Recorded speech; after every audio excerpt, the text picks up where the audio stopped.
Hi, welcome to In the Kitchen with Kevin. Today I will be demonstrating how to make the perfect top ramen. I've got two flavors here as an example, but I'm going to go with the beef today. I find that it's a richer flavor and the color's a bit darker, and all around I just enjoy the flavor a bit more. I also have some thyme I'm going to be putting on top of it. You could put chives, parsley, maybe some cilantro. But let's get started. First, what we need to do is fill our pot up with some water.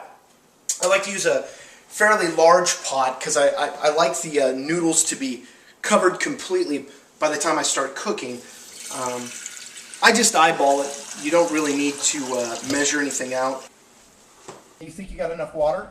It's very simple what happens next. We're just going to bring the water to a boil, and once it gets boiling, we're going to drop the noodles in.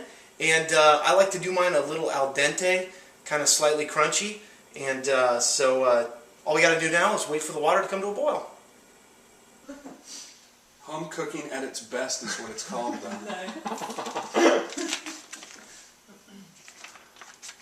We'll send Food and Wine the bill.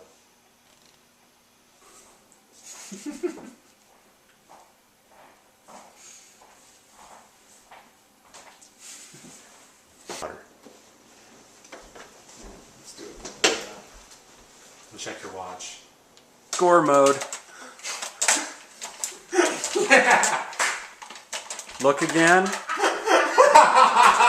And we're good. Right, as you can see, our water has come to a nice boil now, and here's the key to this is you have very little time once you throw the noodles in. And there's many ways you can do it. You can break the noodles up. I like to put mine in whole. I like using a fork because it gets those nice long noodles, but some people like to break it up so they can eat it with a spoon. But I'm going to keep it long. And there's many things you could add to this. You could add fresh vegetables, say peas, corn, maybe carrots. I know someone that adds pot stickers for a little treat.